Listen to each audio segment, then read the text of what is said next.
Hello दोस्तों, welcome back to the channel. So guys, आज हम बात करेंगे बंधन बैंक के बारे में। आज इसका रिजल्ट आया है। स्टॉक ऑलमोस्ट 300 के रेंज में चल रहा है। यहाँ पे आपके सामने मैंने मैक्सिमम चार्ट लगाया हुआ है।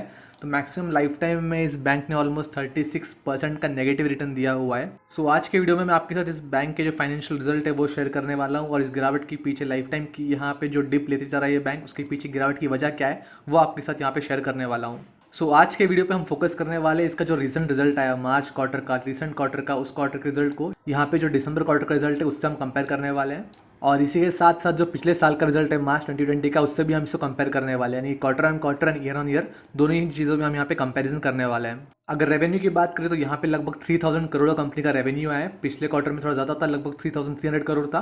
पिछले साल से कंपेयर करें तो थोड़ा सा रेवेन्यू यहाँ पे बढ़ा हुआ है। ऑलमोस्ट 150 करोड़ से आपको यहाँ पे रेवेन्यू बढ़ता हुआ दिखेगा। मार्च 2020 को यहाँ पे लगभग 2846 करोड़ का रेवेन्यू था। एक्सपेंस की बात करें तो एक्सपेंस यहाँ पे आपको बढ़ते हुए दिखाई देंगे। ऑलमोस्ट 2409 करोड़ के यहाँ पे एक्सपेंस है। पिछले क्वार्टर की बात करें तो यहाँ पे 1780 था। पिछले साल की बात करें तो पिछले साल आपको यहाँ पे 1487 करोड़ का एक्सपेंस दिखाई देगा। यहाँ पे financing profit, margin, other income सारी चीज़ें डालने के बाद, निकालने के बाद आपको यहाँ पे जो प्रॉफिट बिफोर टैक्स दिखाई देगा वो है लगभग 135 करोड़ का। काफ़ी बड़ी गिरावट है। अगर आप कंपेयर करोगे पिछले क्वार्टर से तो पिछले क्वार्टर में लगभग 845 करोड़ का प्रॉफिट था। तो आप देख सकते हैं कितना बड़ा यहाँ पे डिप है। अगर आप पिछले साल से भी कंपेयर करते हैं तो पिछले साल भी यहाँ पे आपको 693 का प्रॉफिट बिफोर टैक्स दिखाई देगा।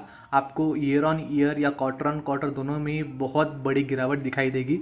और इसके पीछे जो रीज़न है वो मैं आपको डिटेल में बताने वाला हूँ आगे के स्लाइड्स में। और इसमें से टैक्स वगैरह निकालने के बाद यहाँ पे जो प्रॉफिट आफ्टर टैक्स या फिर नेट प्रॉफिट जिसे कहते हैं, मेन प्रॉफिट, वो रह जाता है लगभग 103 करोड़ का। पिछले क्वार्टर में लगभग 633 करोड़ का यहाँ पे प्रॉफिट था। काफ़ी बड़ी गिरावट आपको यहाँ पे दिखाई देगी।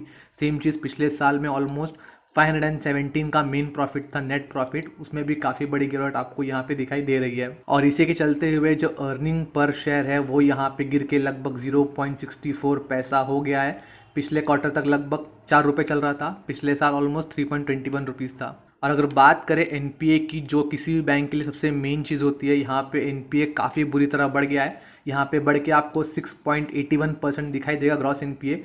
हमेशा से इनका एनपीए लगभग 1% 2% के बीच में था, बट यहाँ पे लगभग 6 गुना यहाँ पे एनपीए बढ़ते हुए दिखाई देगा। सेम चीज़ आपको नेट एनपीए में भी दिखाई देगी।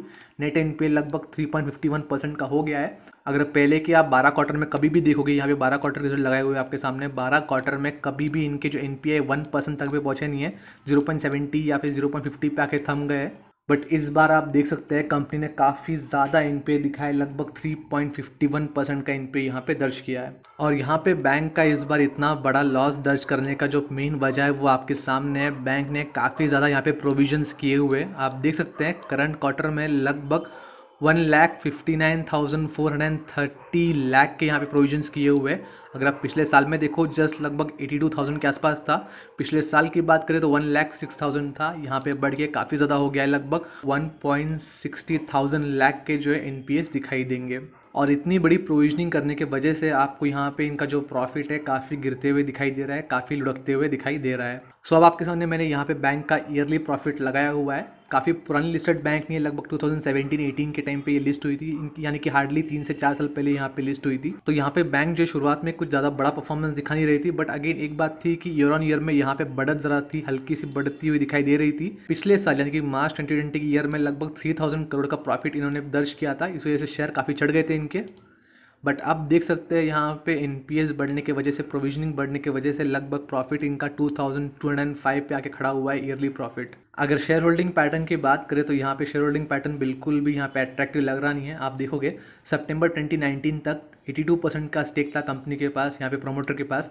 ऑब्वियसली सेबी के नॉर्म्स के अनुसार हमें स्टेक कम करना पड़ता है। 2019 आते आते दिसंबर 2019 को 60% तक हो गया है, जो कि सेबी के नॉर्म्स के अनुसार यहाँ पे मीटअप करता है। बट आप देख सकते हो रिसेंटली सितंबर 2020 में लगभग ये गिर के 40% तक चला गया है। और यहाँ पे जो और भी कम होते हुए दिखाई दे रहा है। यहाँ पे बहुत ही कम माइन्यूट तरीके से यहाँ पे कम हुआ है, 39.99% हो गया है 40% से। बट अगेन ये कंसर्निंग न्यूज़ है कि प्रमोटर यहाँ पे अपना स्टेक कम कर रहे हैं, जबकि बैंक के शेयर्स जो यहाँ पे हैम्पर हो रहे हैं, थोड़े से प्रेशर के अंडर है। और यहाँ पे जो प्रमोटर स्टेक बेच रहे हैं, मैक्सिमम स्टेक यहाँ पे खरीद रहे हैं एफआईआईस और दूसरे पब्लिक, दोनों ही अपना स्टेक बढ़ा रहे हैं।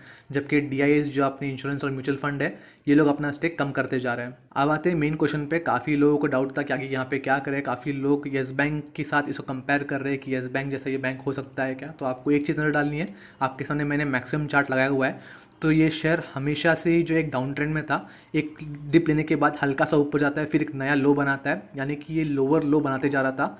और यहाँ पे कोरोना की वजह से हम सबको पता है काफ़ी बड़ा डिप यहाँ पे इसने लिया है। और उसके बाद जो रिसेंटली बैंकिंग इंडस्ट्री में जो बूम आया था, बैंकिंग इंडस्ट्री जो भागी थी उसमें ये शेयर भी भाग गया है, शेयर चढ़ गया है। बट अगेन इस शेयर ने जो एक लोअर लो बनाना शुरू किया है, गिरते जा रहा है। सो अगर यहाँ पे हम इन सारे पैटर्न्स को यहाँ पे ऐड करते हैं, इनके वीक फाइनेंशियल्स, बढ़ते हुए एनपीएस, प्रमोटर का स्टेक कम करना, यहाँ पे शेयर का डिप लेना हायर हाई के बाद, तो ये सारी चीज़ें यही दिखा रहा है कि बैंक अंडर प्रेशर है। तो बैंक से अभी कंप्लीटली अवॉइड ही करना चाहिए, किसी को भी यहाँ पे जो है फ्रेश बाइंग नहीं करनी चाहिए। बट जिन्होंने कोरोना के टाइम पे इसे लोअर लेवल पे यहाँ पे बाई किया होगा लाइक 180 के आसपास, तो उनके पास अभी भी रूम बचा है। अगर उन्हें यहाँ पे होल्ड करना है या टेस्ट करना है तो एक बार आप लाइक स्टॉप लॉस के साथ यहाँ पे होल्डिंग कर सकते हैं। स्टॉप लॉस के साथ एक बार आप यहाँ पे जो है अपना दाव आजमा सकते हैं। बट एक चीज़ आपको यहाँ पे कंसिडर करनी है कि करंटली मार्केट फैक्टर यहाँ पे अगेंस्ट है इस बैंक के। ओवरऑल फाइनेंशियल इंडस्ट्री यहाँ पे प्रेशर है बिकॉज एनपीएस के बढ़ते हुए नंबर के साथ। भले एचडीएफसी जैसे बड़े से बड़ा बैंक को स्टिल उनके एनपीएस यहाँ पे शूट अप कर रहे हैं, बट इतने नहीं है जितने इस बैंक के एनपीएस शूट अप कर गए हैं। बस इस एक क्वार्टर में बैंक के एनपीएस 6 टाइम्स से आपको बढ़ते हुए दिखाई दे रहे हैं। सो आपको वो सारे चीज़ यहाँ पे फैक्टरिंग करनी है। बस लॉन्ग टर्म कह के आप यहाँ पे होल्डिंग नहीं कर सकते, आपके पास एक स्ट्रैटेजी होनी चाहिए, आपका एक आउटलुक होना चाहिए कि आगे क्या हो सकता है। एक पॉजिटिव आउटलुक इसको लेके देखे तो एक हो सकता है कि जब ये अनलॉक शुरू हो जाए, जब सारी चीज़ नॉर्मल चली जाए, जैसे कि हमने 6 महीने पहले देखा था, तो हो सकता है यहाँ पे फाइनेंशियल इंडस्ट्री में एक नया बूम आए और जो एनपीएस इन्होंने इतने क्रिएट किए हुए हैं, जो प्रोविजनिंग इतनी की हुई है, हो सकता है उसको थोड़ा रिलैक्स कर दे, उसे काट दे, हाफ कर दे, तो वो चीज़ें इनकी इनकम में ऐड हो जाएगी और तब शायद इस बैंक को एक बूस्टअप मिल सकता है। इसके स्टॉक प्राइस में भी एक आपको जंप दिख सकता है। बट अगेन इसकी चांसेस पॉसिबिलिटी थोड़े से थिन है, तो आपको वो चीज़ भी नज़र में रखनी है। सारे ही पॉइंट यहाँ पे कंसिडर करने हैं, बस पॉजिटिव नहीं बट नेगेटिव आउटलुक भी यहाँ पे आपको देखना है। और अगर अभी हम कंपेयर करें इसे येस बैंक से, जैसे बहुत लोग अभी कर रहे हैं, तो एक बताना चाहूँगा येस बैंक में काफ़ी सारी चीज़ें एक साथ हुई थी, उस वजह से बैंक इतने जल्दी क्रैश हुआ था। अगर हम सीक्वेंस से जाए तो सबसे पहले राणा कपूर का उनके पोस्ट से हटना। राणा कपूर ने काफ़ी टाइम तक यहाँ पे एनपीएस जो छुपा के रखे थे और जब उनका जो है यहाँ पे एग्जिट आया था तब जाके सारे के सारे एनपीए एक साथ छूट अप हुए थे। अनिल अंबानी को दिए हुए पैसे, डीएचएफएल को दिए हुए पैसे, रेमंड जैसे बहुत सारे एनपीएस थे जो उन्होंने हाइड किए थे या फिर एनपीए डिक्लेयर नहीं किए थे, तो उनका टेन्योर खत्म होने के बाद सारे एनपीए एक साथ यहाँ पे पंप अप होने की वजह से बैंक एक साथ इतना बड़ा हिट ले चुका था, इतना ज़्यादा लुढ़क चुका था। बट यहाँ पे आई थिंक पॉसिबिलिटी कम लग रही है बिकॉज यहाँ पे इन्होंने अभी करंटली एनपीए इतने दिखाया है बिकॉज यहाँ पे लॉकडाउन शुरू हुआ है, तो इनको लग रहा है प्रोविजंस काफ़ी ज़्यादा है। बट अगर हम पास में देखें तो इनके एनपीए नंबर हमेशा स्टडी दिखाई दे रहे हैं, कभी भी यहाँ पे रेड अलर्ट या कोई ऐसा विसल ब्लोअर तो आया नहीं अब तक। बट अगेन एक और नेगेटिव साइड ये है कि एनपीए जो है एक शुरुआत होती है किसी भी फाइनेंशियल सेक्टर के लिए, फाइनेंशियल इंडस्ट्री के लिए, फाइनेंशियल कंपनी के लिए एक बड़ा प्रॉब्लम क्रिएट करने का। और इस बार इनके प्रोविजंस और एनपीएस ने एक्चुअली यहाँ पे फियर क्रिएट किया हुआ है। सो यहाँ पे बेस क्वेश्चन पे है कि इसकी हालत क्या येस बैंक जैसी होगी या नहीं, तो इसका आंसर येस और नो में 100% कोई भी नहीं दे सकता है। बट पर्सनली मैं यहाँ पे कह सकता हूँ कि येस बैंक जैसी बुरी हालत होने के लिए बस एक या दो रिजल्ट इसलिए काफ़ी नहीं होगा, काफ़ी लंबा टाइम लग सकता है। येस बैंक जैसे अगर हालत इसकी हो रही है तो कंसिस्टेंटली इसे इतने एनपी शूटअप करने पड़ेंगे, तब जाके इसका शेयर वैल्यू उतना कम होगा या फिर मार्केट में इसका जो वैल्यू है इतना ज़्यादा डिप्रिशिएट कर जाएगा। बस एक खराब रिजल्ट के बेसिस पर हम इसे एक्सट्रीमली यहाँ पे जज नहीं कर सकते या फिर पैनिक नहीं क्रिएट कर सकते, जबकि हमें पता है कि एक्चुअल वर्ल्ड में सिचुएशंस क्या है, सारे बैंक के प्रोविजन शूटअप कर गए। बट अगेन डिफरेंस ये है कि जो स्ट्रॉन्ग बैंक्स होते हैं आईसीआईसीआई, एचडीएफसी, ऐसे बैंक्स के अगर आप देखोगे तो उनका कैश फ्लो इतना ज़्यादा है, उनके पास रिजर्व्स इतना ज़्यादा है कि उनके एनपीएस जो है इतने ज़्यादा परसेंटेज वाइज दिखते नहीं है। बट ऐसे मिड कैप बैंक्स या फाइनेंशियल इंस्टीट्यूशंस जिनके कैश फ्लोज थोड़े से रिजर्व होते हैं, तो वहाँ पे अगर एनपी अगर थोड़े भी ज़्यादा हो जाते हैं तो काफ़ी बड़ा हैम्पर कर सकते हैं। अगर हम इसे चार्ट में पढ़ना चाहे तो करंटली तो ये इसके सपोर्ट पे ही ट्रेड कर रहा है लगभग 296 रुपीज़ के। सो अगर ये इस 300 के लेवल को ब्रेक करता है तो इसका नेक्स्ट सपोर्ट आता है लगभग यहाँ पे 254 पे।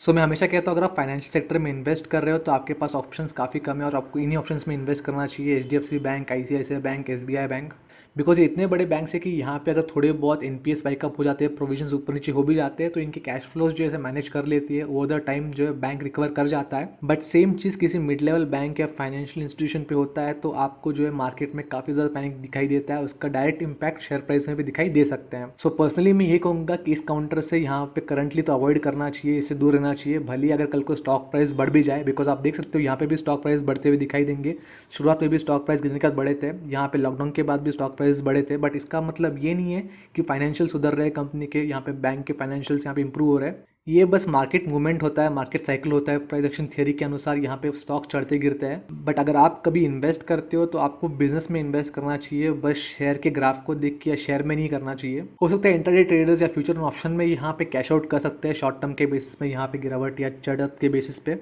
बट जो लॉन्ग टर्म इन्वेस्टर्स हैं उन्हें यहाँ पे फंडामेंटल्स, फाइनेंशियल सारी चीज़ देखने के बाद इन्वेस्ट करना चाहिए। तो करंटली तो मैं यहाँ पे अवॉइड करूँगा यहाँ पे इन्वेस्ट करने से। बस यही नहीं, किसी भी फाइनेंशियल कंपनी में मुझे लग रहा है यहाँ पे लॉन्ग टर्म या शॉर्ट टर्म की ड्यूरेशन को लेकर यहाँ पे इन्वेस्टमेंट नहीं करना चाहिए। ऑब्वियसली 3-4 एक्सेप्शंस है, जैसे कि मैंने पहले वीडियो में कहा था 3-4 कंपनीज के नाम, उनको छोड़ के यहाँ पे आपको इस सेक्टर से अभी करंटली दूर होना चाहिए जब तक यहाँ पे एनपीएस और यहाँ पे जो प्रोविजनिंग है दोनों की क्लैरिटी ना आए, जब तक ये पैंडेमिक सिचुएशन बीत ना जाए। सो आई होप ये वीडियो आपको समझ आया होगा, पसंद आया होगा। मैं आपसे अगली वीडियो में जल्दी मिलूंगा, तब तक के लिए गुड बाय।